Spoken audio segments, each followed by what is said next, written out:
지난 3일간 우리가 배웠던 것을 잠깐 같이 리뷰를 해보면 우리가 첫날 우리가 배웠던 것은 우리의 정체성이 무엇이냐. 우리는 이 땅에 하나님의 형상을 따라서 지음받은 존재로서 하나님 나라의 문화와 가치를 이 땅 위에 우리 보내심 받은 그곳에서 이루어내는 문화창조 사역자, 또 문화창조된 문화를 땅끝까지 전하는 복음전도 사역, 이 두 가지의 미션을 받은 자였다라는 것을 우리가 배웠고, 그것을 인정한 사람들을 우리는 하나님의 청지기라고 부른다고 배웠고, 그 청지기들은 몇 가지의 중요한 성품들이 있는데, 그 성품들이 첫째는 정직함이라는 성품이었고, 두 번째는 관대함이라는 성품이었고, 세 번째는 자족함이라는 성품이다. 그래서 우리가 이 땅에 짧게 살다가 이제 영원한 삶을 살기 위한, 영생의 삶을 살기 위한 아버지 나라, 우리 고향으로 돌아가서 살 터인데, 이 짧게 사는 이 동안조차도 우리가 청지기적 삶을 살 수만 있다면 이곳에서 매 순간 우리가 하는 경제 행위를 통해서 하나님 나라가 우리의 삶에 이루어지는 것을 체험할 수 있는 특권을 가진 자다, 이렇게 우리가 배웠습니다. 그래서 이제 오늘 마지막 날은 그렇다면 매우 구체적으로 어떻게 살아가는 것이 옳은 것이냐라는 것들을 좀 배우고 함께 나누고자 합니다. 요한 웨슬리 목사님은 여러분 잘 아시지 않습니까? 감리교를 창시하신 목사님이시죠.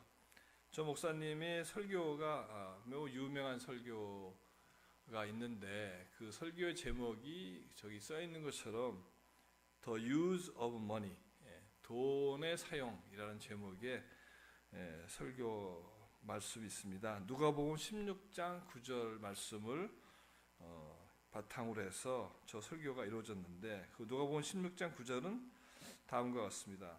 내가 너희에게 말하노니 불의의 재물로 친구를 사귀라. 그리하면 없어질 때 저희가 영원한 처소로 너희를 어떻게 해요? 영접하리라, 이런 말씀이죠. 그러니까 불의의 재물, 세상의 재물이겠죠. 불의한 재물로 친구를 사귀면 그 친구가, 그 물질은 사라졌을 때 우리를 영원한 처소로 인도하신다는 이 하나의 말씀을 중심으로 해서 돈을 어떻게 벌고 써야 되느냐 하는 설교를 말씀하셨습니다. 그 세 가지 주제가 저기 써 있는 것처럼, 첫 번째는 earn as much as you can. 그러니까 너희가 할 수 있는 한 최대로 많이 돈을 벌어라, 이렇게 말씀하시고, 두 번째는 save as much as you can. 너희가 할 수 있는 한 많이 저축을 해라. 세 번째 결론으로서는 give as much as you can. 그러니까 너희가 줄 수 있는 한 최대한도 다 줘라. 그러니까 저 내용을 들여다보면 결국 벌고 저축하는 이유는 마지막 세 번째, 주기 위해서 하라는 거죠.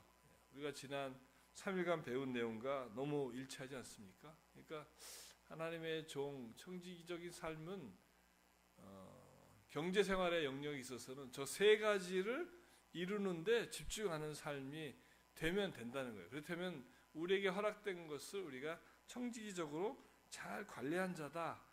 그래서 우리가 착하고 충성된 종, 청지기의 칭찬을 받을 수 있는 것이죠. 첫 번째, 그런 돈을 어떻게 벌 것이냐?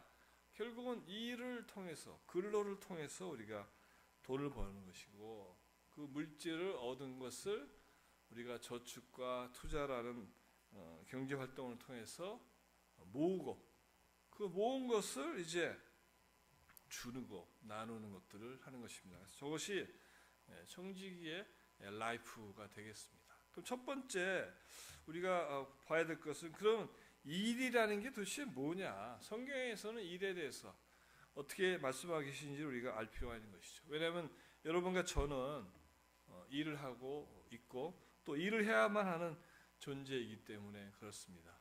신명기 8장 18절 말씀을 보니까 내 하나님 여호와를 기억하라. 그가 내게 능력을 주셨는데 어떤 능력이냐? 재물 얻을 능력을 주셨습니다. 이렇게 우리에게 그런 능력을 주신 이유는 내 조상들에게 맹세하신 언약을, 그러니까 우리가 지난 시간에 공부한 것처럼 하나님께서 우리에게 축복의 언약을 하셨지 않습니까?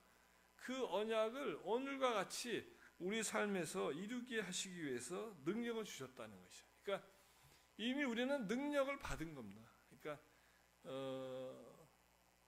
물질을 창조하고 물질을 다스릴 수 있는 능력을 우리에게 충분히 주셨는데, 그 주신 이유는 놀랍게도 하나님이 우리에게 이미 하신 약속을 이루시기 위해서 했다는 것이죠. 또 그 아래 보면 잠언 10장 22절에 여호와께서 복을 주심으로 사람으로 부하게 하시고 근심을 겸하여 주지 아니하셨다 말씀하신 것이죠.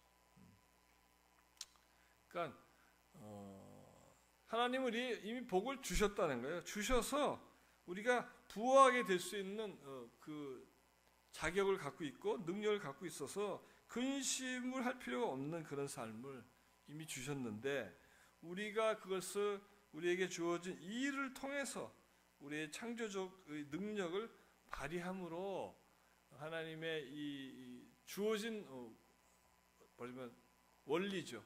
On as much as you can, 이거를 이루어 나가는 것이 이제 우리에게 주어진 것입니다. 하나님이 태초에 하신 일도 태초에 하나님이 천지를 창조하시니라. 창세기 1장 1절에 성경을 탁 펼치면 맨 먼저 나오는 게 이 구절 아닙니까? 태초에 하나님이 천지를 창조하시니라. 그러니까 이 일은 하나님의 사람의 성혈, 사람이 해야 될 일일 뿐만 아니라 하나님은 당신 자신의 소명이기도 한 것이에요. 하나님은 일을 하심으로 우리를 창조하셨고 만물을 창조하셨고 우리 보러 이 일하라고 우리를 창조하셨다는 겁니다. 우리 존재의 근본적인 미션은 뭐냐? 이 일을 해야 되는 거예요. 그래서 사실은 일을 할 수 있는 기회를 박탈당한다는 것은 매우 비참한 상태에 있는 것이에요. 그래서 우리가 국가 차원에서 더 많은 사람들이 더 다양한 직업에서 일할 수 있는 기회를 만드는 정책을 만드는 것은 그래서 지극히 당연하고 옳은 것이에요. 왜냐하면 일이라는 것은 사람이 본래 해야 되는 것이기 때문에 그렇습니다. 근데 우리는 잘못 생각해가지고 이 일을 빨리 그만두고 은퇴해서 저기 하와이나 어디 저기 발리나 이런 데 가서 그냥 편하게 사는 것이 행복하다고 생각하는데 그것은 매우 성경적이지 않다는 것이죠. 우리에게 주어진 것은 일이라는 걸 통해서 새로운 가치를 창출하는 것입니다.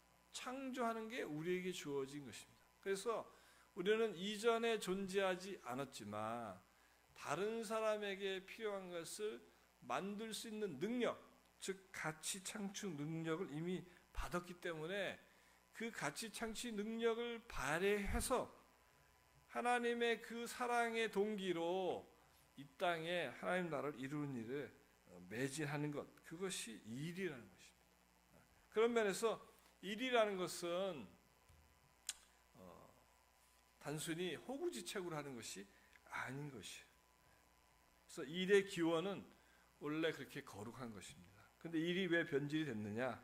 그게 우리의 인류의 조상이 되는 아담과 하와가 저지른 그 죄로 말미암아서 땅이 저주를 받은 거죠. 그 하와의 잘못으로 인해서 우리 인간이 저주받은 것이 아니고 하나님은 땅을 저주하심으로 우리가 일을 하는 것이 더 어려워졌다는 것입니다.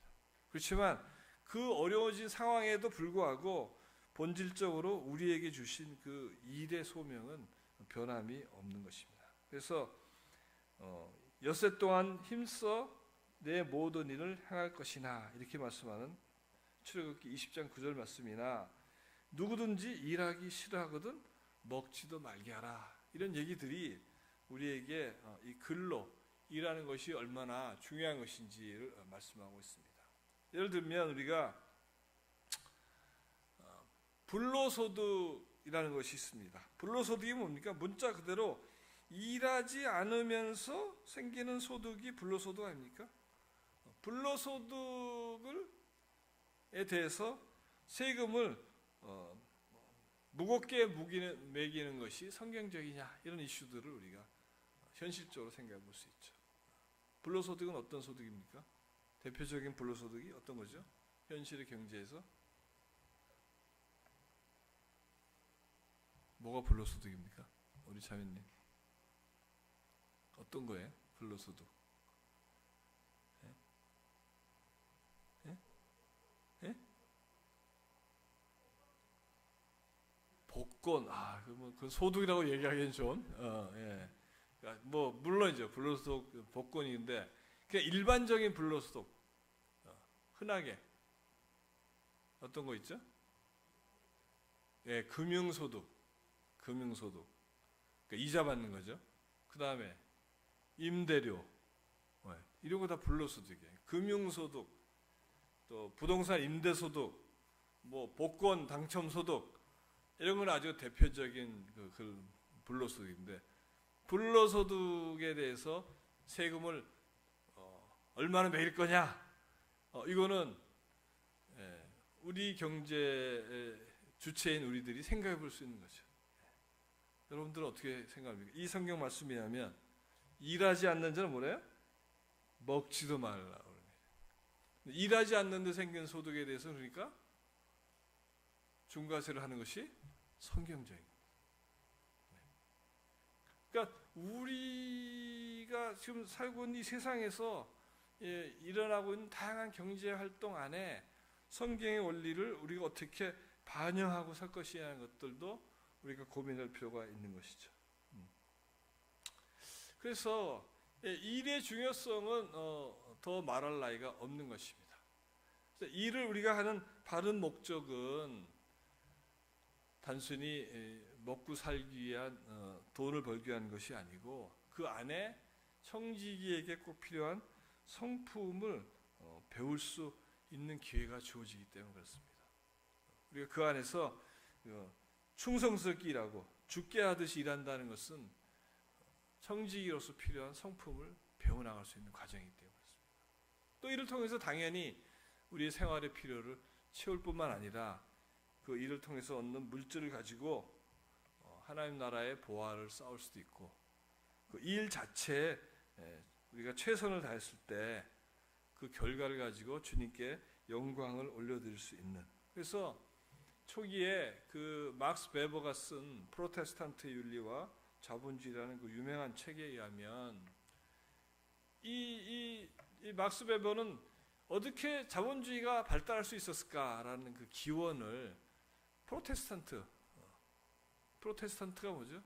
우리 기독교의 조상 아닙니까? 이 기독교인들이 어떠한 윤리를 가지고 살았는가를 가지고 설명하고 있는데, 그 책을 보면 초기의 기독교 신자들의 삶은 어땠냐면 죄인이어서 죽을 수밖에 없는 이 자신이 예수 그리스도의 그 놀라운 십자가의 보혈의 희생으로, 그 보혈의 능력으로 구원받았다는 그 감격을 가지고 어떻게 하면 내가 이 감격 은혜를 하나님께 갚을 수 있을까라고 생각했을 때 각자에게 주어진 그 직업의 영역에서 가장 높은 수준에 도달해서 그 가장 높은 수준에 도달한 것을 가지고 하나님과 세상에 그 높은 그 고품질의 상품과 서비스와 이런 것들을 제공함으로써 주께 영광을 돌리는 것이 자기들의 삶이라고 생각하고, 그분들이 뭐 대장장이든 양복을 짓는 사람이든 구두를 만드는 사람이든 직업에 관계없이 그 분야에서 최고 수준에 이룰 수 있도록 노력했다는 것이 나옵니다. 그것들이 쌓여서 사실은 그 초기 기독교 프로테스탄트에 들어가 있는 모든 나라들의 경제가 발전한 것이죠. 뭐 미국이라든가 독일이라든가 스위스라든가 네덜란드나 이런 모든 나라들은 그런 정신을 가진 사람들이 그곳에서 이런 성경적 관점을 가지고 이 일을 했다는 것입니다. 제가 2013년이죠. 스위스 로잔에서 공부를 할 때 스위스에서 국민투표가 있었습니다. 그래서 이제 로잔 시내에 나갔더니 막 깃발이 막 꽂혀 있어요. 저게 뭡니까 했더니 국민투표하는 것을 홍보하는 이렇게 깃발을 했어요.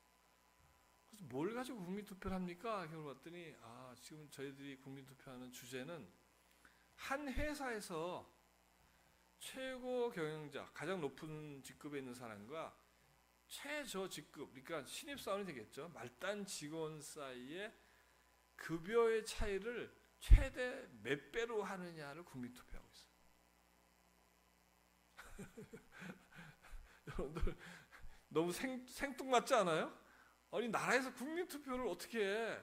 한 나라에 한 기업에 그게 어느 기업이든 상관이 없어요. 어느 기업이든 스위스에 본사를 둔 기업이라면 그 회사의 최고 CEO 사장과 최말단 직원의 봉급 차이가 최대 몇 배 이상을 하는 게 적절하냐를 놓고 국민투표를 하는 거예요. 이게 참 만약 우리나라에서 그 국민투표하지 않으면 어떻게 되겠습니까? 공산주의 아니냐부터 시작해서 빨갱이다 별 얘기 다 나올 겁니다. 근데 그게 스위스란 나라에서 스위스가 어떤 나라니까? 국민소득이 세계에서 가장 높은 나라.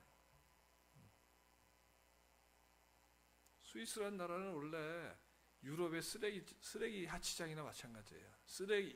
유럽의 가장 하층민, 가장 별 볼 일 없는 사람들이 모여 살던 그 지역이 스위스예요. 원래 그 스위스에 정말 온갖 그 유럽에서 각 사회의 나고자들이 다 마지막에 모여 살던 데가 스위스란 나라였어요.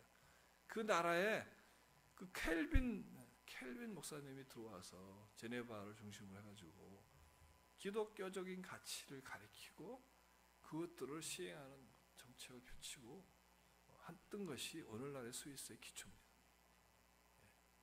그러니까 모든 개인과 사회와 공동체의 부강, 부유, 번영의 기반은 이 천지를 지은 분의 원리대로 사는 것이에요. 그 이상을 벗어나는 어떤 다른 진리는 존재하지 않습니다. 다 거짓이에요.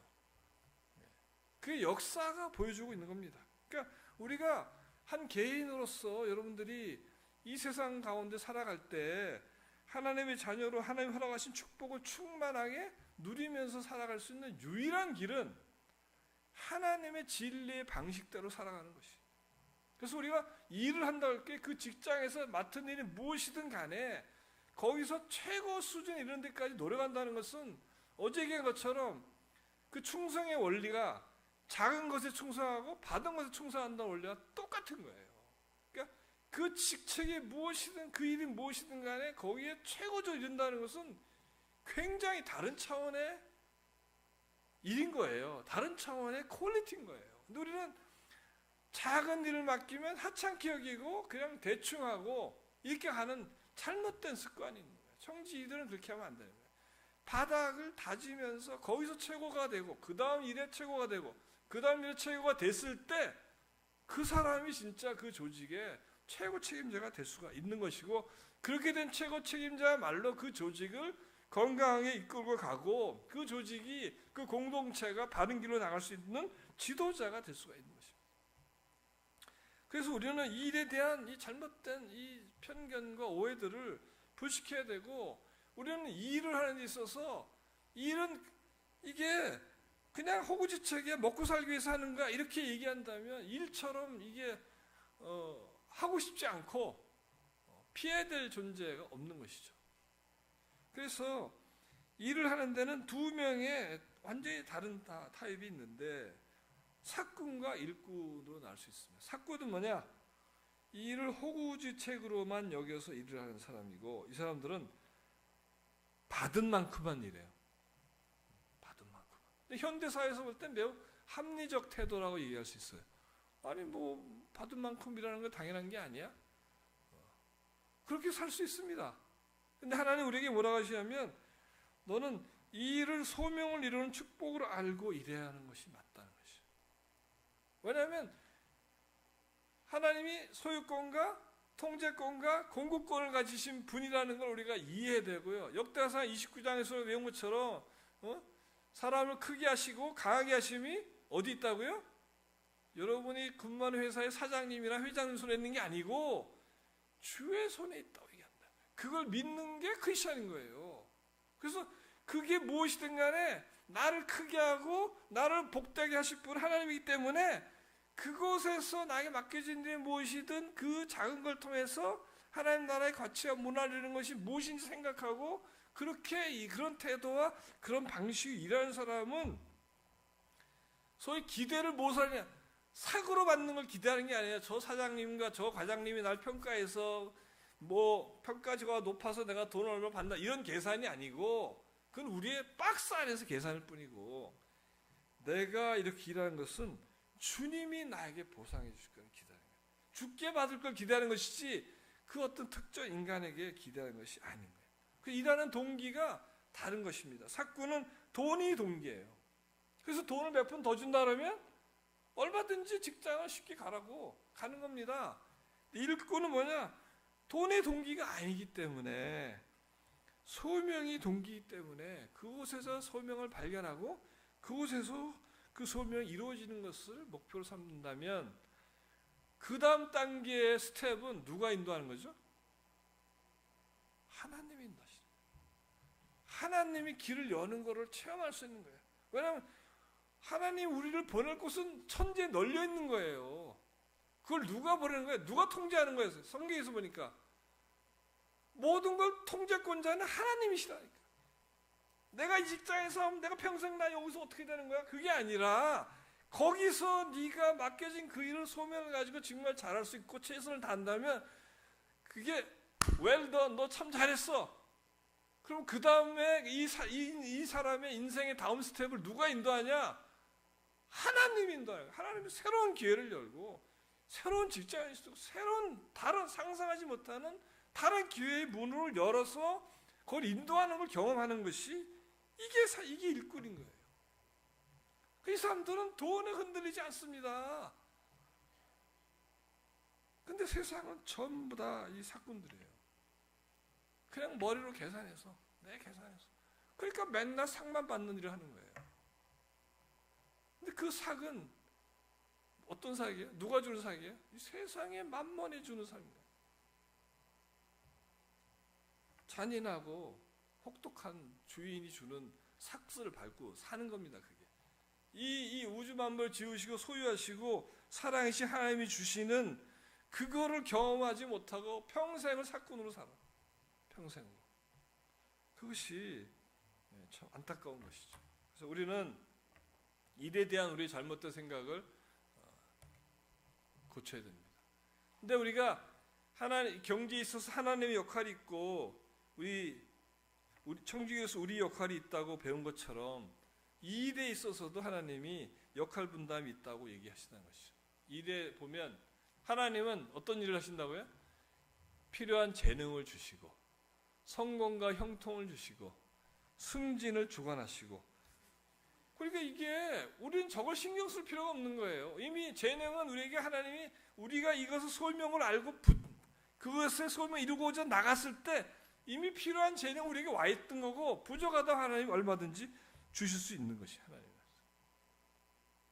성공과 형통? 그걸 내가 이루는 겁니까? 속을 보니까 하나님이 하실 거야. 하나님. 그럼 나는 일하는 데서 뭘 하느냐? 시간을 낭비하지 않고 시간을 아껴서 최선을 다해서 일하고 그렇지만 몸을 상하게 하지 않고 과로하지 않게 자기를 잘 관리해서 일에서 최고의 성과를 내도록 하는 것이 우리 역할인 거죠. 그런데 우리는 보면 시간을 우리가 정말 일하는데 우리 생산성, 대한민국의 근로자의 생산성은 선진국 사람의 생산성과 얼마나 차이 나는 줄 아십니까? 네? 우리나라 그 근로자의 생산성은 선진국 그 근로자의 생산성의 한 3분의 2 정도 수준밖에 안 돼요. 제가 외국 사람들하고 외국 기업에서 거의 20년 가까이 외국 사람들하고 일했습니다. 미국 사람, 독일 사람, 일본 사람. 제가 첫 직장은 한국 기업이 금융기관이기 때문에 첫 직장은 금융기관, 한국 금융기관에서 한국 사람들 일했지만 그 이후에 제 직장 생활은 또 사업을 하는데 파트너들은 다 외국 사람이었어요. 제가 발견한 것은요, 일의 강도가 우리가 높다고 하지만 그 사람들의 일의 강도를 비할 수가 없습니다. 어떤 일의 강도냐? 근무 시간 안에 일의 강도예요. 아침 9시부터 오후 5시까지 근무 시간 하면 그 근무 시간에 그 사람들의 그 근무에 집중하는 그거와 한국인 직원들이 그 똑같은 시간 집중하는 그 집중도가 너무 차이가 많이 나는 거예요. 그건 제가 경영자로 그 사회 운영한 사람으로 객관적으로 볼 수 있는 거죠. 우리는 일을 성실하게 그렇게 그 시간 안에 완전히 거기에 몰입해서 그 일에 집중해서 하는 경우가 많지 않습니다. 그러다 보니까 일에 그게 부족해지니까 시간이 길어지는 거예요. 그래서 연장 근무를 하게 되고, 그렇다고 해도 그 생산성이 그걸 따라가지 못한다는 것이 현실이죠. 그런 면에서는 우리는 시간에 대한 얘기, 그렇게 되니까 자꾸 과로하게 되는 거죠. 그래서 요즘에 뭐 정부에서 뭐 40몇 시간 이렇게 하라 하는 이유가 여러 가지가 있지만 이런 내용들을 내포하고 있는 거예요. 우리 생산성이 너무 낮다는 거예요. 생산성이. 그러니까 근로 시간 안에 필요한 일들 제대로 할 수 있는 능력을 키우고 그 습관에 돼야 되는데 그렇게 하지 않고 최선을 다하지 않고 설렁설렁하는 경향이 많이 있고. 왜? 나는 사꾼이니까. 나는 사꾼이니까. 그런 면에서 하나님은 우리에게 근로의 태도에 있어서 청지기의 바른 자세가 필요하다는 것을 말씀하고 계십니다.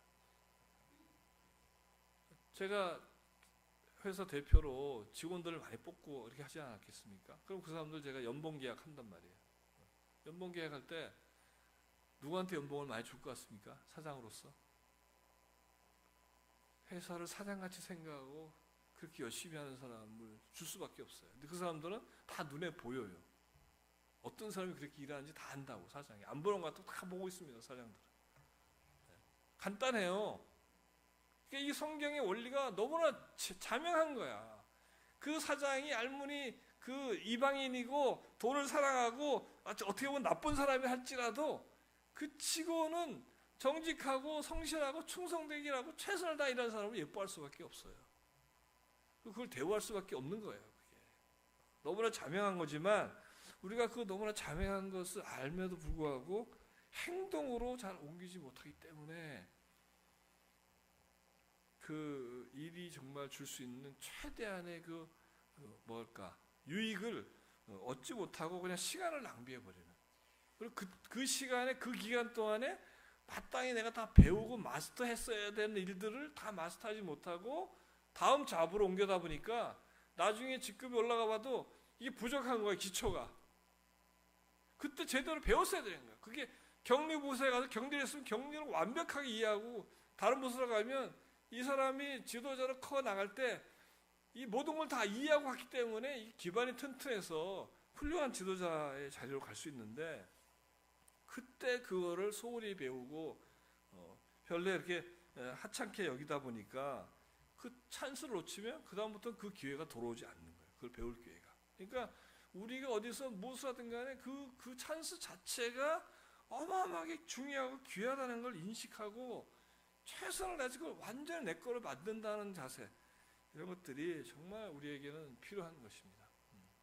뭐 이거는 우리가 넘어가겠습니다. 뭐 고용주는 어떻게, 우리는 어떻게 되느냐.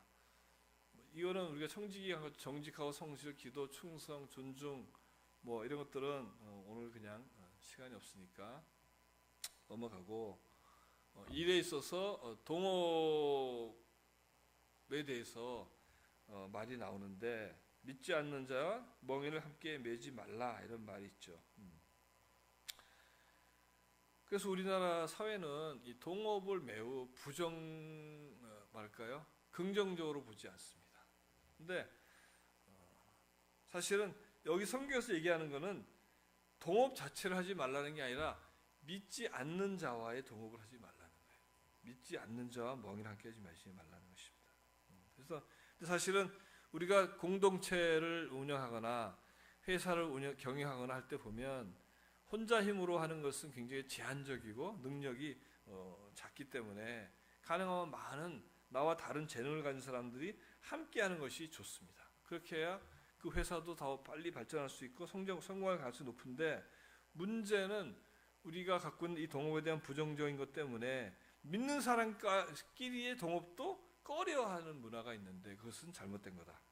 우리는 믿는 사람과는 동업하기를 애쓰고 힘써서 함께 하는 날 이루는 일을 하시는 게 좋은데, 단지 그런 경우에 사업을 할 때는 충분히 서로 간에 의사소통을 나누고 각자의 역할을 분명히 할 수 있는 계약서를 작성해서, 동업계약서를 작성해서 그 계약서에 따라서 진행한다면 굉장히 동업은 효과적인 거다. 선진 그 사회 사람들은 동업을 아주 잘합니다. 그래서 함께 일하는 것에 대해서 거부감을 가질 필요가 없습니다. 그 다음에 은퇴에 대한 부분은 성경에 사실은 그 당시 회막을 섬기는 레위인들에 대해서만 나이가 50이 되면 성막을 섬긴 일을 마치도록 명령하는 문구가 있는데, 그 외에 모든 사람에게 은퇴라는 단어가 성경에는 남아 있지 않습니다. 그 얘기는 뭐냐면, 우리의 건강이 허락한다면 할 수 있는 한 이 일을 할 수 있도록 이 일을 찾고 일을 하는 것이 옳은 거다라는 것입니다. 그런 면에서는 여러분들이 이제 은퇴를 생각하시는 분이 있다면 사회에서 경제 활동을 하는 것에서는 은퇴할 수 있겠지만 그 외에 여러 가지 사회에 기여하고 할 수 있는 일들이 너무나 많습니다. 제가 이렇게 살아보니까 내가 나를 위해서, 나의 유익을 위해서, 또는 내가 돈을 더 벌기 위해서 일을 한다고 생각했을 때는 그 기회는 매우 제한적이더라고요. 그런데 그게 아니라 남을 위해서, 내가 뭘 얻기 위해서, 남을 주기 위해서 내가 일을 시작하니까 일이 한이 없어요. 일이라는 것은 정말 널려 있습니다. 그러니까 일이 없어서 이렇게 왔다 갔다 한다는 게 저 이해가 안 가요. 남을 위해서 일한다고 생각하면요, 여러분들 옆으로 한번 돌아보세요. 여러분의 그동안에 살아온 경험과 그런 것들을 필요로 하고 그것들을 원하는 것이 너무나 많습니다. 그래서 성경적으로 볼 때 은퇴란 건강이 허락하지 않는 이상 우리 기독교인에게는 해당되지 않는 거다, 이렇게 말씀드릴 수가 있습니다. 그 다음에 이제 우리가 밖에 나가서 일하는 것도 중요하지만 가정에서 어떻게 가정을 미니스트리 할 거냐, 어떻게 가정을 운영할 거냐는 것도 매우 중요한데, 첫 번째 우리가 가정에서 해야 될 것이 우리 가정에 허락한 재정이 있죠. 그래서 결혼한 가정의 부부의 경우에는 몇 가지 재정에 관한 합의와 동의가 필요하다. 그 합의와 동의의 첫 번째는 그 가정인 11조와 헌금을 성실히 하겠다는 것, 그리고 부부 사이에 재정적으로 비밀이 없고 하나가 되고 함께 가계부를 작성하는 것이 매우 중요합니다. 근데 오늘날 청년들 세대에 이게 심각한 문제예요. 다 부부가 맞벌이를 이제 많이 하니까 남편과 아내가 다 수입이 있는데 결혼하고 나서도 공동 생활비를 각자, 예를 들면 생활비가 우리 가정에 한 100만 원이 든다. 그러면 남편이 50만 원, 뭐 아내가 50만 원 내서 공동 펀드를 만들어서 운영하고 나머지 돈을 각자 그냥 통장에 보관하는 그런 경제 생활을 가정 안에서 한다고 그러더라고요. 네. 그 이혼 준비하고 있는 거죠. 여차하면 이혼하는데 그냥 쿨하게 이혼하려면 돈 계산이 서로 복잡하니까 아예 처음부터 여차하면 우리 갈랐을 텐데 그때 그렇게 지지분하게 하지 말고 남들 봤을 땐 치고받고 싸우고 그러는데 그냥 쿨하게 지금부터 갈라서 준비하자, 이제 그겁니다. 근데 성경은 그렇게 살면 안 된다고 얘기하고 있죠. 그러니까 부부가 한 몸이 되기 때문에 모든 재정이 오픈되고 함께 가계부를 쓰는 게 되게 중요합니다. 그래서 청지기에게 실제적으로 제일 먼저 해야 될 게 뭐냐? 장부를 작성하는 거예요. 어떤 장부? 하나님이 나에게 얼마를 어떻게 맡기셨고 그 맡기신 것을 나는 어떻게 썼습니다라는 보고서를 누구한테 보여드려야 되는 거예요? 그걸 주신 주인한테 보여드리려면 가장 기본이 되는 게 가계부입니다. 우리 평양교회 우리 성도님들 가계부 쓰시는 분, 한 분, 두 분, 세 분, 거의 천연기념물급이죠. 네. 근데 우리나라 교회에 제가 가서 이 가계부를 얘기하면 한 3%에서 5% 정도만 가계부를 쓰세요. 근데 이거는 기본 중에 기본인 것이죠. 우리가 여기 직장생활 다 해보셨잖아요. 직장에 가니까 장부 안 만드는 직장 있습니까? 장부 안 쓰는 직장 있어요?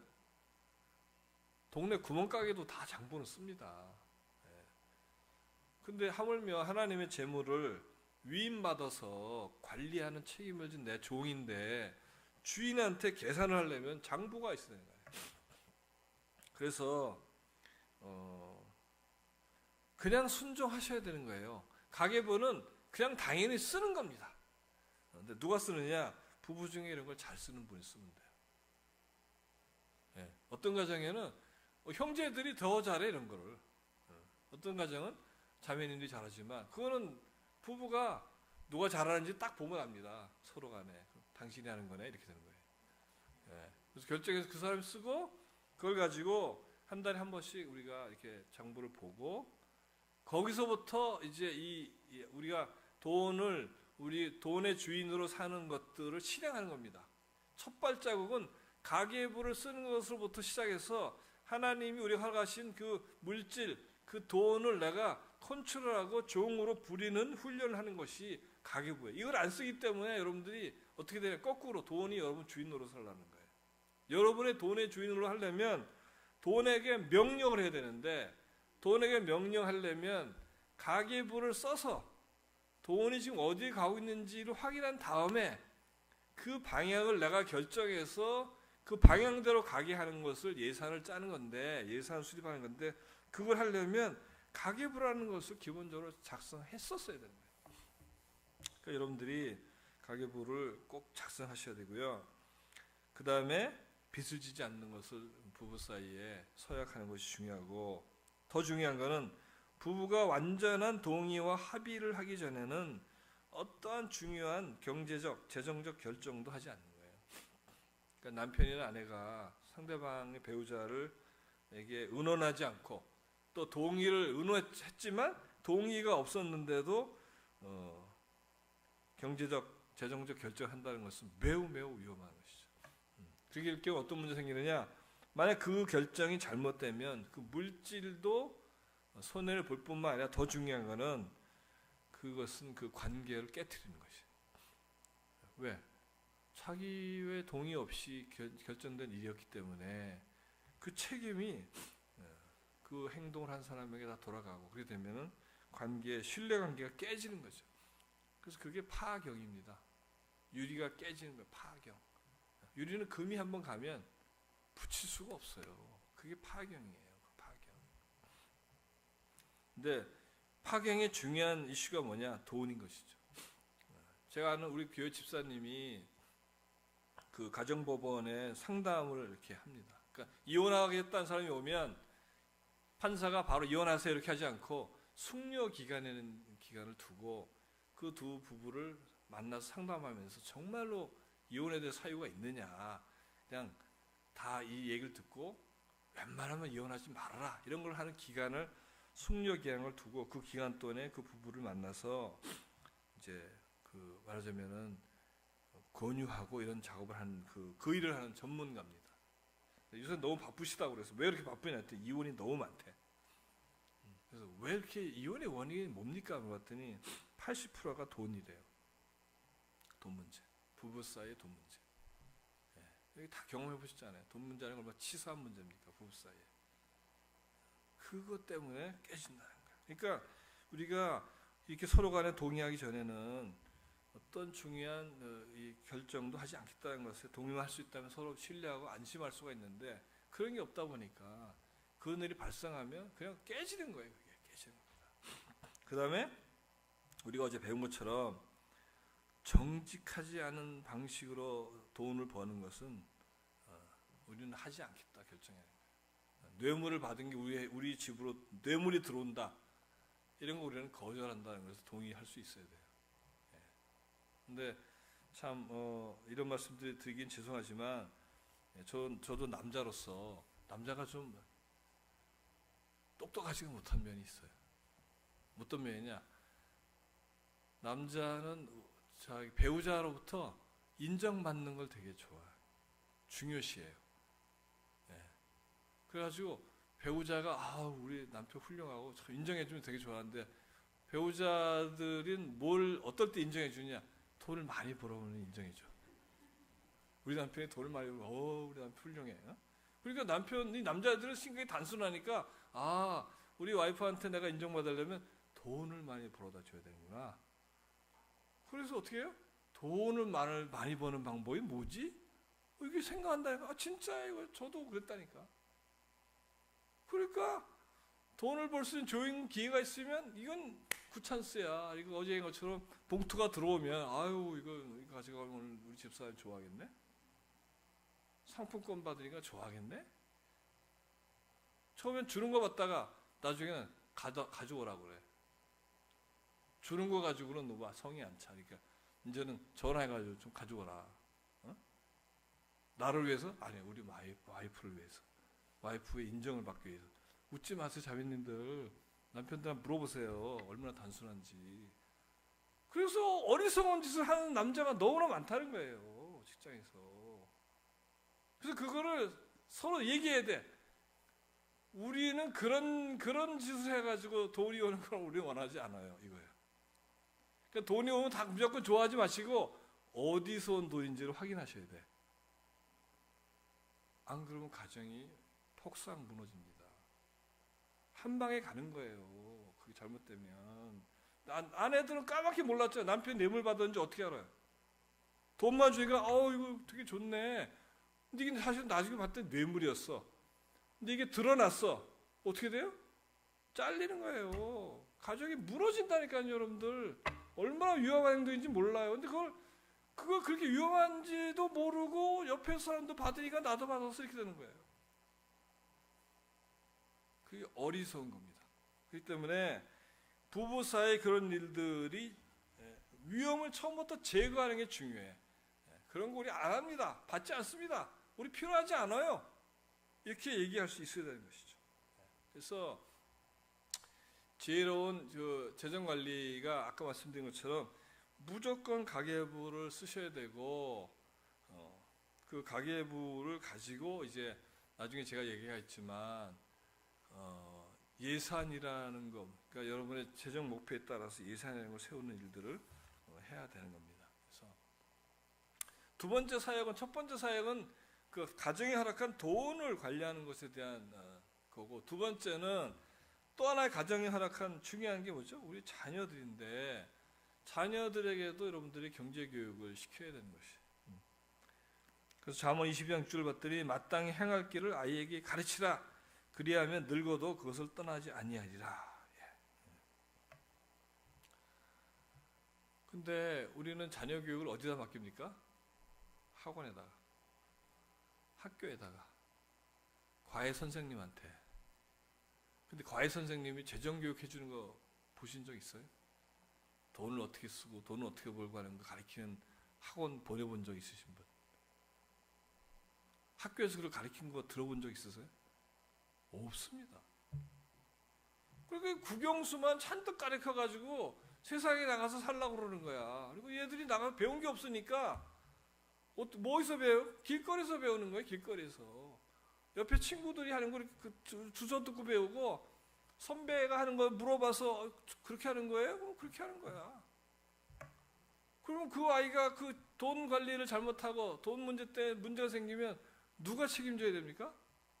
성경에 하면 부모가 책임져야 되는 거야. 자녀 교육의 책임자는 부모라고 명백히 나왔죠. 마땅히 해야 기를 아이에게 가르쳐라고 나왔다. 국영수만 가르쳐? 국영수만. 마땅히 해야 될 경제교육을 우리가 가르쳐야 되는데 돈을 버는 경험도 가르쳐야 되고 돈을 쓰는 것도 가르쳐야 된다는 것입니다. 그래서 돈은 일을 통해서만 배울 수 있다는 것을 철저히 가르쳐야 돼요. 그래서 그 서구 선진사에 보면 어렸을 때부터 뭐든지 일을 시키고 아르바이트를 하고 막 해서 막 돈 버는 경험을 하게 하는 이유가 뭐냐면 그렇게 했을 때 이 돈이 그렇게 귀하고 벌기가 쉽지가 않고 이 노동의 대가가 나와야 되는 거고 그걸 하려면 내가 얼마나 일을 열심히 해야 되고 잘해야 되는지를 영할 때부터 훈련되는 건데 우리는 그걸 안 가르치니까 아버지가 돈 만드는 기계인 줄 알아. 그러니까 나이키도 사주시고 무슨 장난감도 사주고 막 쉽게 뭘 요구한단 말이에요. 왜? 부모가 그냥 막 원하는 대로 막 주니까. 돈을 버는 기회를 상실해 버리니까 돈 버는 기회. 그러니까 돈을 어떻게 버는지 모르는 거예요. 우리 아버지가 직장에 나가서 무슨 일 해서 돈을 버는지 전혀 모르는 거예요. 그리고 걔들을 그러면 걔가 커서 또 어떤 사람이 되겠습니까? 똑같은 사람이 되는 거죠. 그러면서는 우리가 아이들에게 철저히 노동을 통해서만 돈을 벌을 수 있는 것이 그래서 노동이 중요한 거고 노동의 자세가 어떻게 된다는 것을 처음부터 철저히 가르치는 것이죠. 그래서 그 번 돈을 또 어떻게 써야 되는 것까지도 가르쳐야 되는 거예요. 그래서 여러분들 용돈을 준다거나 걔들이 벌어온 돈을 쓰는 훈련들을 하나하나 시켜줘야 되는 거예요. 똑같이 장부를 쓰게 하고 그것을 낭비했을 때는 어떤 고통이 있는지 알게 하고 그런 것들을 다 경험시켜 주는 거예요. 그 빚도 쓸 수 있는 거니까 예를 들면 자전거를 사고 싶어요. 그러면 자전거 타고 싶어요. 그럼 자전거 필요하니? 자전거를 사는데 얼마가 드니? 예를 들면 얼마입니다. 너 돈 있니? 저 돈 없어요. 그러면 어떡하지? 물어보는 거예요. 돈 없는데 너 어떡할 거야? 내가 빌려줄까? 빌려주는 거예요.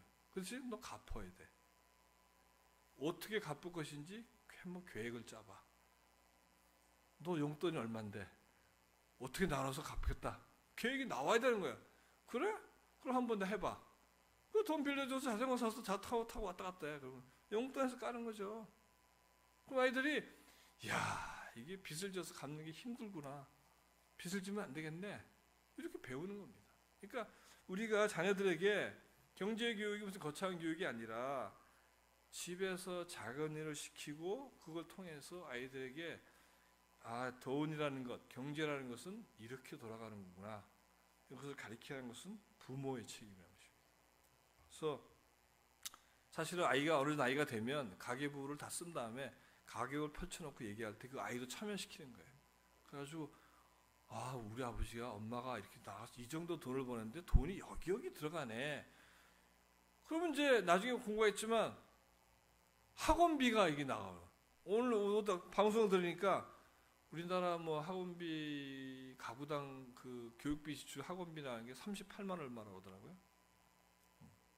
그게 큰지 작은지는 사람마다 다르겠지만 그러면 그 수입 안에서 그 지출이 나가는 걸 다 보면서 자 너의 교육비 너 학원 나가는 돈이 이만큼 들어가.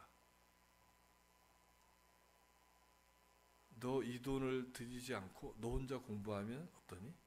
아니면 이만큼 학원비 아니야. 요만큼을 네가 너의 저축 통장에 내가 넣어줄 테니까 네 이름으로. 네가 혼자 공부하는 건 어떠니? 네가 이렇게 3년을 공부하면 이 돈이 3년을 쌓이면 너는 3년 뒤에 돈 1,000만 원이 생겨. 근데 너 지금 그걸 학원에 가서 네가 학원비를 내면 3년 뒤에 너 돈이 하나도 없어. 3년 뒤에 1,000만 원 통장을 받을랴? 네가 학원을 다닐랴?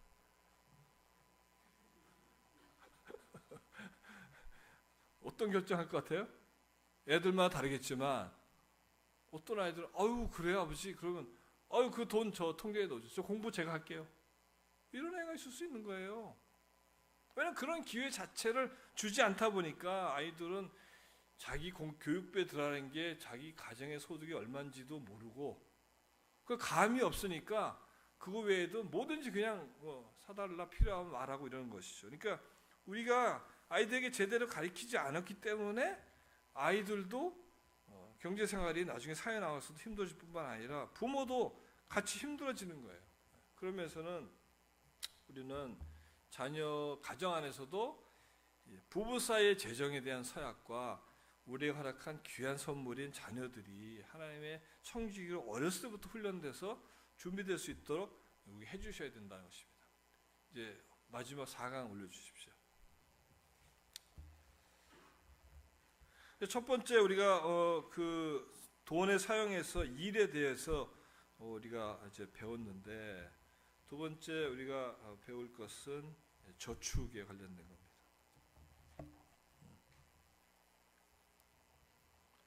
여러분들은 저축을 얼마나 하십니까? 저축. 자기 소득의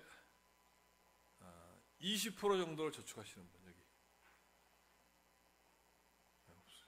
10% 정도 저축하시는 분. 10% 정도 저축하시는 분. 네.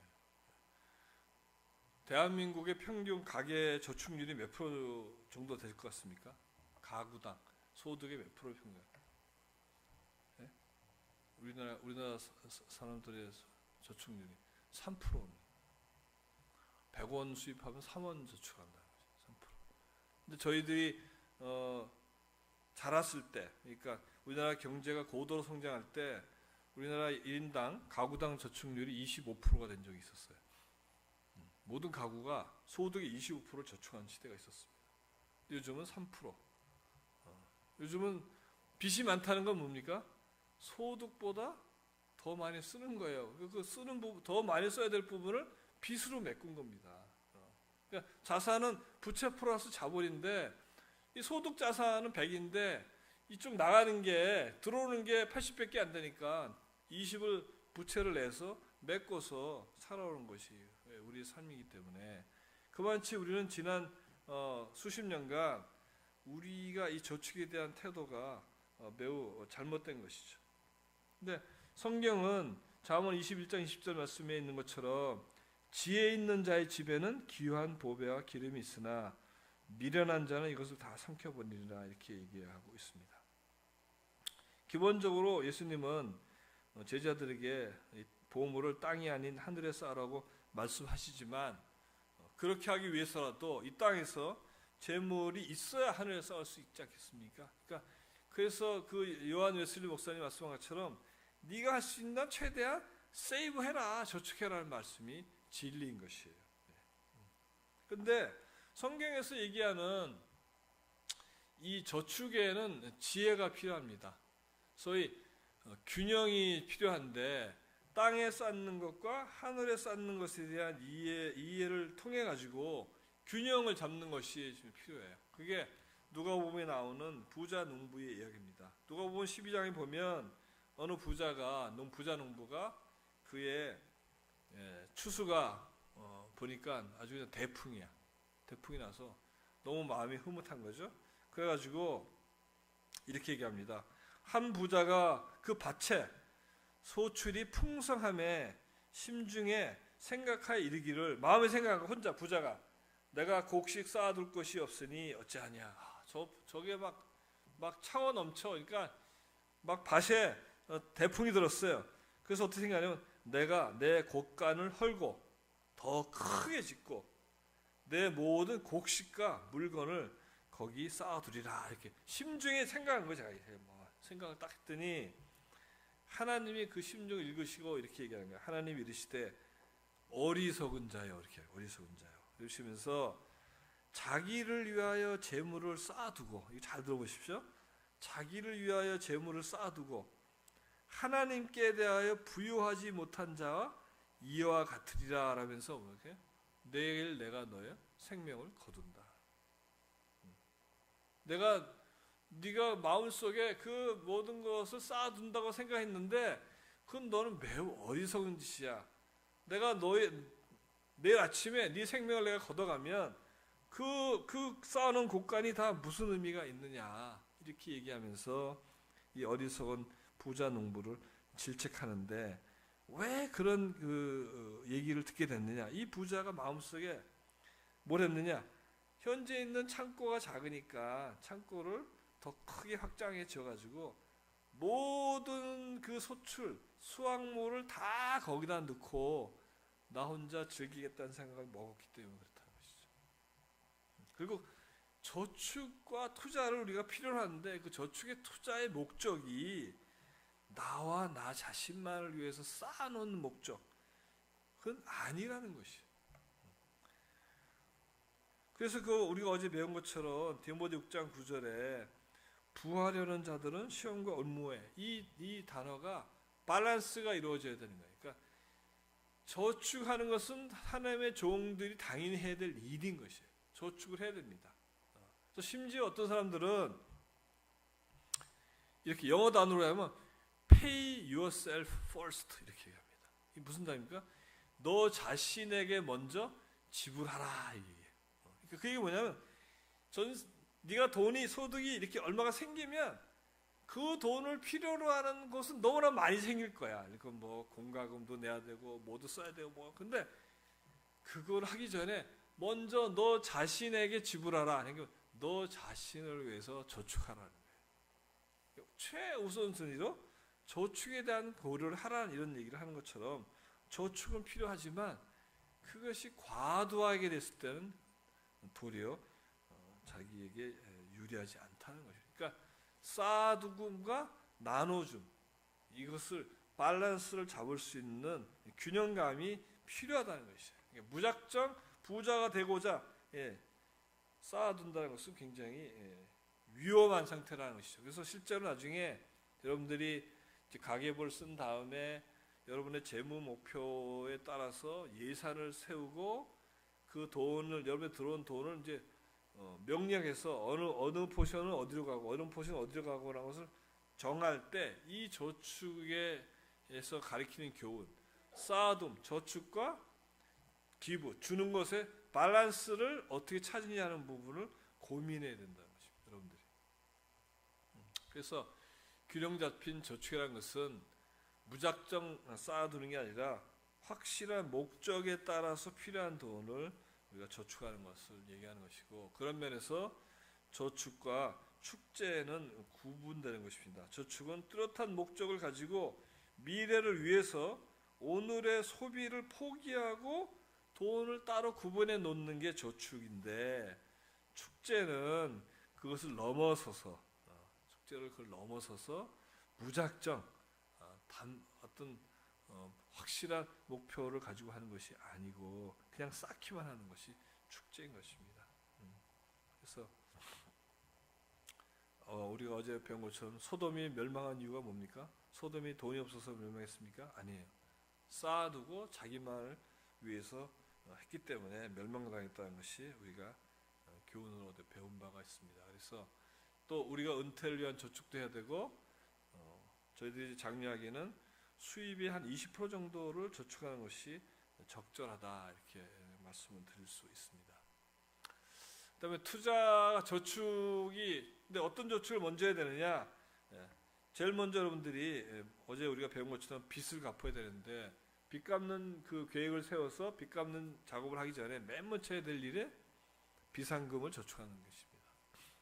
그래서 처음에는 여러분들이 한 100만 원 정도, 최소한 100만 원 정도의 비상금을 별도로 따로 떼어서 다른 통장에 넣어서 비상시에만 쓸 수 있도록 하는 것이 좋고, 그 다음에 이제 빚 갚는 작업을 해야 되는데, 빚 갚는 부채를 정확히 파악한 다음에 이자가 높고 금액이 작은 빚부터 갚아나는 부채 상환 계획을 작성하고 부채를 갚는데, 어떤 부채를 갚느냐? 주택 거주 목적으로 살고 있는 주택 담보 대출을 제외한 나머지 빚을 먼저 갚는 겁니다. 다시 한번 말씀드리면, 여러분들 빚을 최대한, 어제 말씀드린 대로 최대한 빨리 갚아야 되는데 순서가 있어요. 그러니까 거주, 내가 지금 현재 살고 있는 집을 위해서 내가 부득이 빚을 내고 있다면 그 빚은 나중에 갚고, 그 나머지, 그를 제외한 나머지 빚을 맨 먼저 갚는 것이고요. 그 빚들이 다 갚아지면 여전히 부동산 담보대출 남아있는 상태에서 두 번째 해야 될 일은 뭐냐? 비상금의 금액을 늘리는 겁니다. 그러니까 100만 원 정도 비상금을 갖고 있었으면 그것을 갖고 있고, 그 다음에 부동산 담보대출 제한 나머지 빚들이 다 갚아질 때까지 빚을 갚는 거죠. 갚고 나면 그 부동산 담보대출이 아닌 나머지 빚을 갚는데 썼던 그 돈을 가지고 또 뭘 하느냐? 비상금은 더 늘리는 거예요. 그래가지고 저희들이 권장하는 것은 여러분들의 가정생활에 6개월 정도의 생활비, 우리 가정이 예를 들면 월 200만 원이 들어갑니다. 그러면 약 1200만 원 정도의 비상금을 따로 적립할 때까지 비상금을 쌓아놓는 거예요. 그게 순서입니다. 그래서 비상금이 있어야 다음에 또 비상한 시기 왔을 때 빚을 지지 않기 때문에 저희들이 비상금을 그렇게 강조하는 겁니다. 그래서 여러분들이 한번 생각해 보시고, 그런 상태가 아닌 분은 그런 순서로 비상금을 쌓을 수 있도록 해주시고, 그 다음에 이제 그렇게 되면은 비상금이 6개월까지 쌓여 있으면 이제 그 나머지 돈을 가지고 주택담보대출은 아직은 놔두시고, 그거는 그냥 기존의 원리금 상환하는 것들을 유지해가면서 뭘 하셔야 되냐면은 은퇴와 교육비에 관련된, 자녀들의 교육에 관련된 저축과 투자를 하시는 거예요. 그때부터 계획을 세워가지고. 그러니까 순서가 그런 식으로 진행하는 것이 필요합니다. 그때 투자를 할 때 결국은 여러분들이 돈이 쌓이면 투자라는 것을 하게 되는데, 이거는 아까 말씀한 대로 저기에 나온 원리처럼 꾸준하게 하고 급하지 않게 하고 나눠서 하고 이런 형태의 신중한 투자를 하는 것들을 해야 됩니다. 근데 우리가 학교에서 다양한 교육을 많이 받지만, 저도 학교를 제가 경제학과를 나오고 경영대학원을 나오고 했지만, 실제로 우리 현실 사회에서 투자라는 것, 그러니까 투자를 하는 여러 가지 상품, 금융 상품이나 이런 그 투자, 금융에 관련된 투자, 이런 교육들이 너무나 안 돼 있어가지고 잘 모릅니다. 근데 하나님의 청지기들은 그런 것들에 대해서 공부를 하셔야 돼요. 그러니까 저축과 투자를 하는 데 있어서 가장 지혜로운 방식이 무엇인지를 구분해낼 수 있는 능력을 보유해야 됩니다. 그래서 공부도 하시고 전문가들을 상담을 하고 해서 가장 나의 생각하는 목표에 맞는 상품과 이런 것들을 구분해내고, 거기에 그 투자에 할당된, 내가 투자하도록 명령된 그 돈은 그곳에서 이자를, 수익을 낼 수 있는 그런 운영을 할 수 있어야 된다는 것입니다. 그래서 여러분들이 공부도 하셔야 되는 것이죠. 이 상품에 대한 공부도 하셔서 이 재물을 우리가 지혜롭게 잘 관리할 수 있는 것이 필요합니다. 그 다음에 보험에 대해서 말씀을 드리는데, 보험은 필요합니다. 필요한데 과도하게 하면 안 되겠죠. 그러니까 소득에, 가정의 소득에 맥시멈 10%를 넘어가는 것이 보험료로 나가는 것은 위험한 거예요. 원래 이상적으로는 그 소득 금액의 5% 정도가 적절한 보험료. 그러니까 우리가 맞벌이를 하는데 한 달에 부부가 합쳐서 500만 원이다. 그럼 10%면 얼마예요? 50만 원이고요. 5%면 25만 원이에요. 그러니까 25만 원에서 50만 원 사이 정도가 되면 보험료 부담이 적절하다고 말씀드릴 수가 있는데, 어떤 사람이 이거 과도하게 넘어가면요, 10% 넘어가면 이것은 바람직하지 않고, 그렇게 된 이유는 뭐냐면 보험은 저축이 아닌 거예요. 무슨 말인지 아세요? 보험 상품을 보면 저축성 보험 이런 게 많잖아요. 근데 그거는 사실은 적절하지 않은 겁니다. 보험은 그냥 보험인 거예요. 저축은 저축이고, 저축하려면 저축 상품을 드는 게 좋고요. 보험은 정말 여러분에게 보장한 리스크, 위험으로부터 여러분을 보호하는 보험의 성격을 택해야 되고, 그 다음에 보험은 여러 가지 기본 상품 외에 추가 옵션이 많이 붙어서 보험료가 올라가는 거거든요. 그렇기 때문에 상품을 잘 선택해서 그 옵션이 없이 그냥 기본 골격만 되는 상품만 사면 보험료 자체가 작습니다. 작기 때문에 그렇게 하셔서 보험은 보험으로서 가입하셔서 여러분의 그 리스크를 줄이는 것은 매우 중요하다 이렇게 말씀드릴 수 있고, 도박은 뭐 제가 말씀 안 드려도 안 하실 거지만, 뭐 복권이나 로또나 이런 것들은 아예 기대를 안 하시는 게 좋습니다. 이거 다 성경적이지 않고요. 그 다음에 유산상속은 잠깐 말씀드리면, 요즘에 성경은 유산상속을 매우 성경적으로 얘기합니다. 근데 어떤 분들은 이 유산상속이 성경적이지 않다고 얘기하는 분들도 계세요. 그런데 성경을 보니까 잠언 13장 22절에 선한 사람은 그 산업을 자자손손에게 끼쳐도라는 말씀이 있는데, 그런 면에서 우리가 자녀들, 특히 손자들, 손녀들에게 자산을 넘겨주는 것은 성경적이다. 근데 물질만 넘겨주는 것이 아니고 또 물질을 다 넘겨주는 것이 아니라는 것이죠. 그래서 물질을 청지기로서 잘 감당할 수 있는 그런 훈련이 된 상태에서 그 유산을 받을 수 있도록 해야 되고, 그래서 영적 유산과 물적 유산이 같이 상속될 수 있도록 가르치고 잘 넘겨줘야 되고, 상속의 시기도 그것을 감당할 만한 시기에 받을 수 있도록 하고, 상속의 규모도 다 넘겨주는 게 아니고 사실은 굉장히 작은 부분만 넘기고 나머지는 어떻게 해요? 하나님 나라에 드릴 수 있는 기회를 활용하는 것이 좋은 것이죠. 하나님 나라에 쌓는 게 가장 성경적이라는 것이죠. 근데 또 하나, 요즘에 저 남녀 차별 문제 때문에 굉장히 이 가정이 부모가 돌아가신 이후에 자녀들이 원수가 되는 경우가 너무 많은 거예요. 한국 사회에.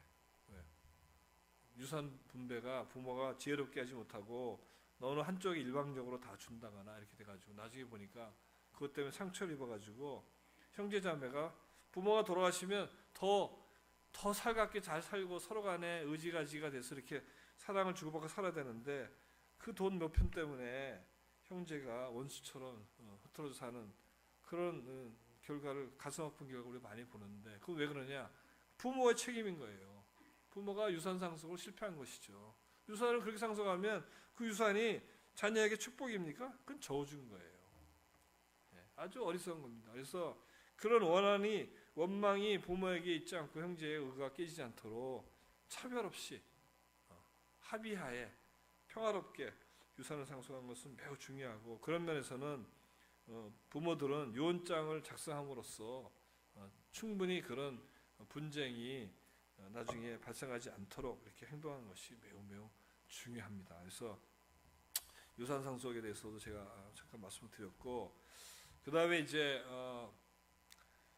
세 번째, 그렇게 벌고 저축한 것을 가지고 이제 주는 건데, 이게 굉장히 사실은 어제 배운 그 청지기 성품에 관련되는 거죠. 관대함에 관련되는 것입니다.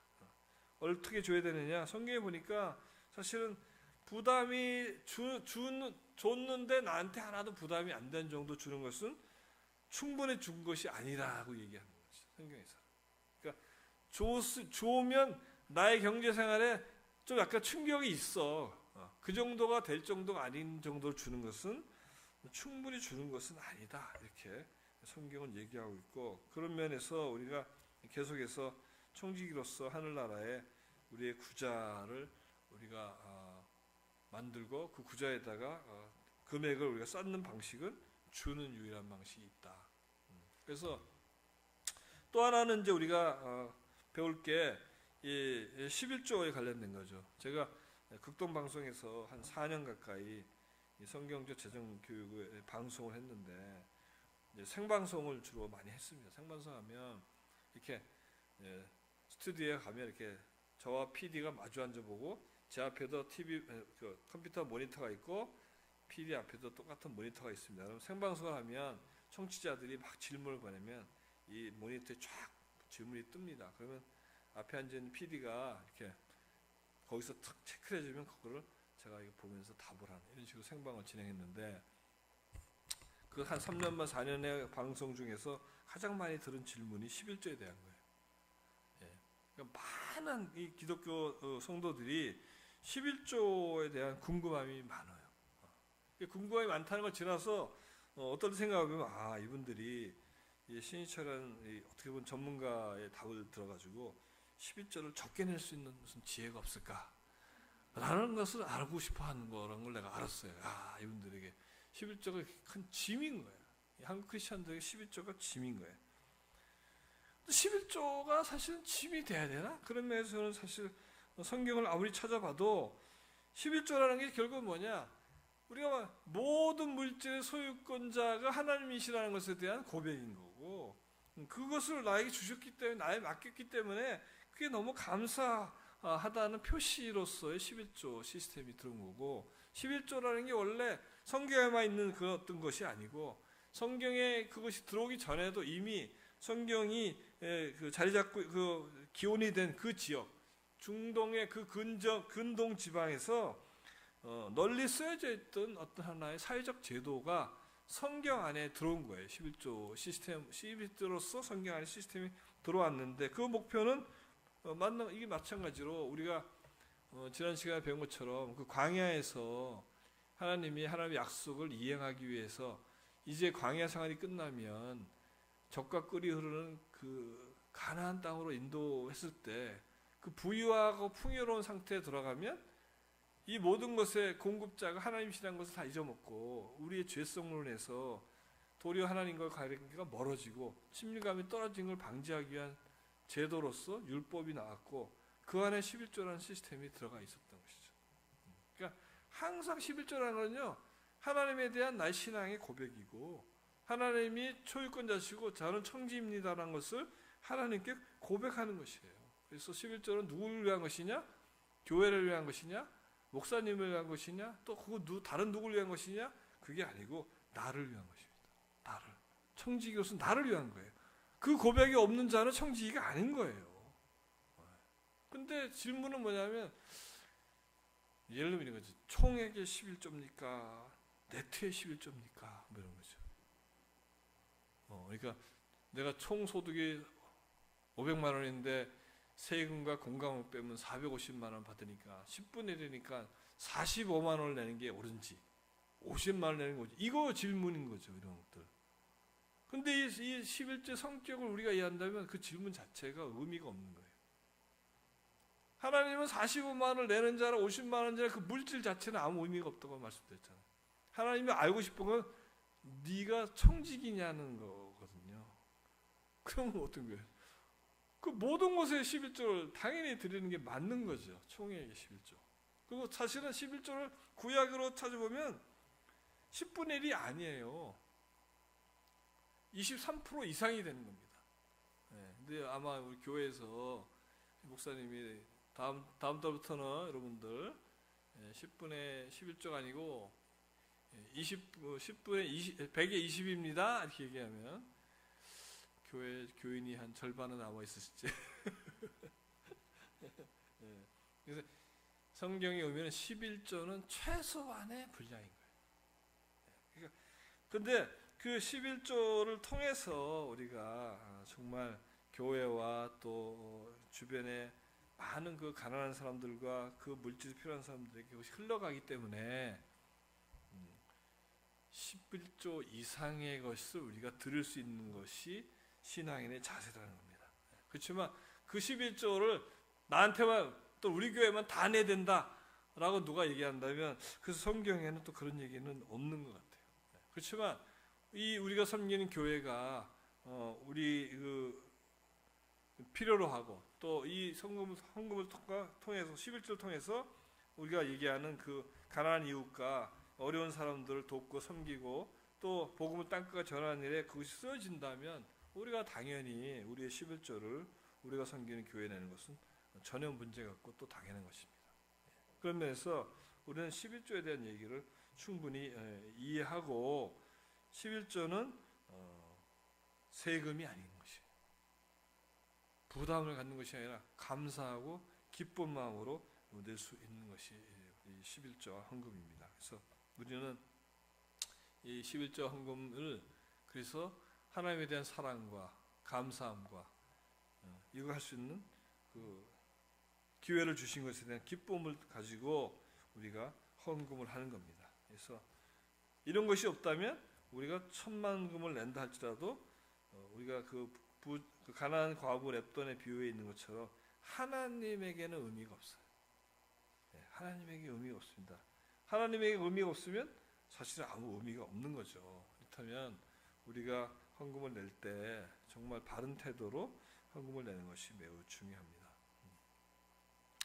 그 다음에 헌금의 방법과 이런 것들은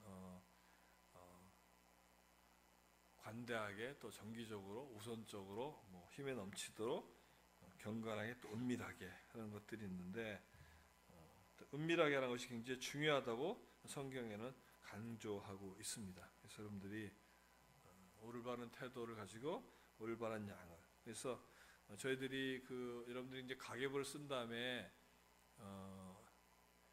이제 예산을 책정하는 것들을 이제 배우는데, 가계부를 쓰고 나서 이제 수입을 나누는 방식에 있어서 예를 들면 드리기, 헌금, 11조 이런 것들에 대한 포션을 정할 때 우리가 1년에 한 번씩 여러분들 하나님 앞에 기도하면서 일정 포션을 하나님의 음성을 듣고 결정했으면 그거를 따로 떼어서 통장을 따로 만들고 그 통장 안에 있는 것을 가지고 나누고 드리는 일들을 하는 것이 옳은 것이죠. 그래서 여러분들은 통장 수입이 들어오면, 예를 들면 맞벌이 부부가 두 군데서 수입이 생기면 돈이 한 통장으로 모이도록 하고, 한 통장에 모이는 돈을 가지고 여러분들이 세운 계획을 따라서 주는 통장 또는 저축하는 통장 또는 빚 갚는 통장, 또 그다음에 비상금 통장, 이런 식으로 통장을 분리해서 거기다 그 금액만치 넣고 그 금액만 사용하는 것이죠. 그 목적에. 그런 식으로 해서 여러분들이 재산을 관리할 때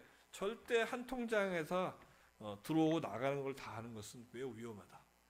그러니까 돈은 들어오면 한 통장에 다 들어오게 한 다음에 그 통장을 가지고 여러분이 세운 그 예산 계획에 따라서 통장을 구분해 가지고 따로 다 돈을 넣게 하고 그 통장에 들어간 돈은 그 목적으로만 쓰는 겁니다. 이런 식으로 물질을 관리하는 훈련을 여러분들이 하시는 것이 매우 중요합니다. 그래서 그런 식으로 해주시고, 헌금하는 것은 참고하시면 될 것 같고, 저런 식으로 하면 여러분들이 저게 이제 그동안 제가 한 것들을 정리하면 가계부라는 거를 쓰는 게 청지기의 책임이 되고요. 그 다음에 빚이 대부분 있기 때문에 부채를 어떻게 갚을 것인지 부채 목록을 작성하고, 그 다음에 부채 상환 계획표를 세우고, 그것을 반영한 예산서를 만들어서 예산을 계획대로 집행하는 훈련을 계속 해 나가는 것이 청지기의 가장 기본적인 거가 되는 것이죠. 그래서 그런 것들을 꾸준히 했을 때 여러분들이 진정한 하나님의 청지기로 돈을 관리하는 자의 자리에 갈 수가 있는 것입니다. 그래서 한두 가지 더 말씀을 드리면, 아까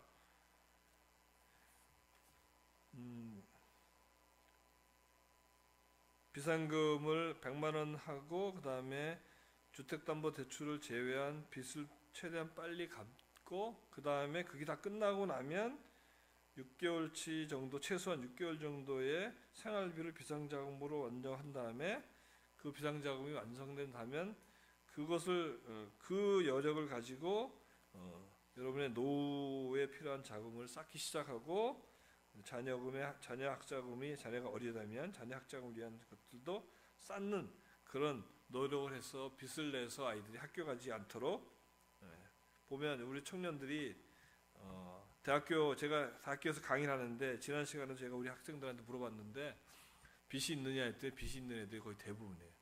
무슨 빚이냐 했더니 학자금 대출이에요. 대부분이 학자금 대출.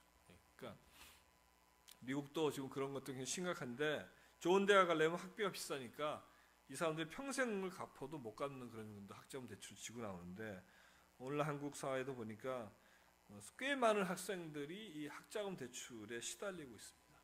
근데 이 문제는 사실은 부모들이 사실은 학자금 대출을 받지 않고 학교를 갈 수 있는 준비를 못 해줬기 때문에 그렇습니다. 그래서 여러분들, 특별히 청년들이 계시다면 여러분들 앞으로 이런 예산을 관리할 때 미래 자녀들에 들어갈 학자금을 생각해서 그 그 부안침을 저축해주는 노력을 하는 것이 성경적인 것이죠. 그래서 유대인들은 매우 흥미로운 게 뭐냐면요, 성인식을 합니다. 성인식을 하면 여자가 13살, 남자가 14살인가 될 때 성인식을 하는데, 성인식을 하면 그 온 집안이 모여가지고 그 축하를 해주면서 집안 사람들이 다 돈을 내줘요. 돈을 축하하고 뭐 성인이 되니까 그 돈이 소위 종잣돈이 되는 겁니다. 그 돈을 투자하고 그 종잣돈에서 걔네들이 대학 때 갈 때고 대가 되면 이 상당한 돈이 금액이 쌓여서 이게 스타트를 합니다. 그런데 그래서 걔네들이 직장 이제 대학을 졸업하고 나오고 그러면 걔네들은 종잣돈을 가지고 나왔는데 우리의 학생들은 빚덩이를 안고 나와요. 무슨 말인지 아세요? 유대인 애들은 종잣돈을 가지고 나오는데 세상에 우리나라 대학생들은 학자금 대출이나 빚더미를 지고 나오는 겁니다. 그러니까 종잣돈 가지고 나온 애들하고 빚덩이를 지고 나온 애들하고 세상에 나가서 출발을 딱 했다. 뭐 결과가 어떻게 되겠습니까? 이게 게임이 안 되는 거죠. 네, 그래서 유대인들은 매우 독특한 문화가 있는데, 할아버지가 열심히 저축을 해서 손자가 결혼해서 살 수 있는 최소한의 집을 마련해 주는 것이 하나의 전통이라는 거예요. 이거 굉장한 거 아닙니까? 그러니까 아버지가 주는 게 아니라 할아버지가 손자들이 이렇게 세상에 나올 때 결혼해서 살 수 있는 최소한의 그런 거주를 할 수 있는 그 비용 부담 정도 되는 거를 그 유산으로 손자들에게 남겨주는 그런 전통들을 갖고 있는 것이 있습니다. 그러니까 참 우리 경제 생활이 어디까지 생각하고 해야 되는지를 돌아볼 필요가 있습니다. 그렇게 되려면 어떤 첩경이 있는 것이 아니고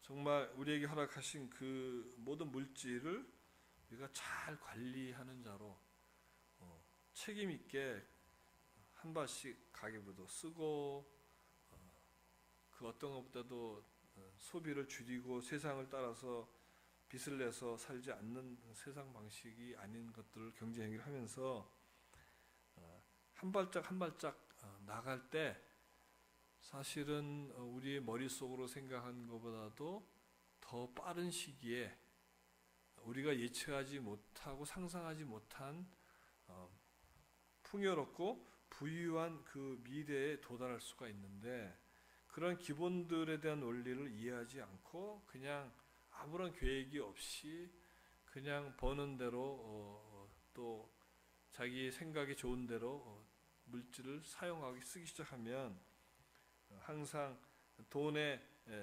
종노릇하는 그런 경제생활을 할 수밖에 없는 것이죠. 제가 시간이 좀 더 많다면 아주 자세하게 저런 내용들을 나눌 수 있을 텐데 그렇게까지는 안 됐기 때문에, 더군 지난 4일간 제가 여러분들에게 꼭 전하고 싶었던 메시지는 뭐냐, 하나님의 청지기의 삶을 사는 것이 여러분의 경제생활이 복될 수 있는 유일한 길인데, 그렇게 살려면 청지기로서 갖춰야 될 성품들을 갖추고 그 원리를 요한 웨슬리 목사님 얘기한 것처럼 일과 저축과 그 다음에 나눔, 기빙을 통해서 그것을 완성하는 것이라는 것이죠. 그래서 근데 그걸 하려면 현실적으로 여러분들이 가정에서 매일매일 해야 될 게, 저 굉장히 저걸 왜 해야 되나 싶은 가계부를 쓰고 예산을 세우고 그 예산대로 쓰는지를 매달 검토를 하고 거기서 부족한 게 있으면 다시 보충하고, 이런 노력들을 끊임없이 해갈 때 여러분은 여러분이 생각한 것보다도 훨씬 다른 차원의 경제 상태에 들어갈 수가 있다. 근데 저런 노력들이 그냥 이렇게 이루어지는 것은 아니고 마치 피트니스처럼 우리가 헬스 센터를 가면 거기에 그 트레이너들이 이렇게 개인 트레이너를 해주고 몸을 만들어주는 하는 것처럼 마치 이 끊임없이 어떻게 보면 지루하고 고통스러운 이 프로세스를 밟아 나갔을 때 달성할 수 있는 그런 것이죠. 그러니까 저는 좀 여러분의 권유를 드리고 싶은 것은, 지난 4일간 제가 강의를 했지만 강의 한번 들어서 이게 다 바뀔 수 있어 얼마나 좋겠어요. 그렇지 않기 때문에 계속해서 이 성경적 이 경제 원칙, 재정 강의에 대한 이런 것들도 저희들이 공부를 여러분들 하셔서 더 깊이 이해하시고 실제로 이것을 계속해서 실행하는 노력을 해주셨을 때 여러분이 정말 경험하시게 될 거라는 것이죠. 하나님은 여러분들을 그 누구보다도 사랑하시기 때문에 복을 주시기 위해서 준비를 하고 있는데 복을 받을 만한 태도와 자세를 가진 분들에게 임하는 것이라고 믿기 때문에 그렇습니다. 그래서 지난 4일간 굉장히 딱딱한 주제의 강의를 들어주시고 경청해 주셔서 감사를 드립니다.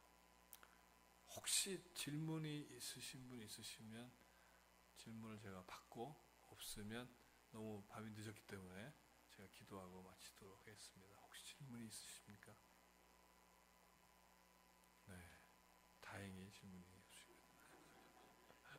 예, 제가 혹시 하여튼 제가 이 4일간의 강의를 통해서 때로는 제가 너무 흥분하고 있는 적 있었던 것 같은데 혹시 그것 때문에 언짢으신 분이 있으시면 용서해 주시길 바라고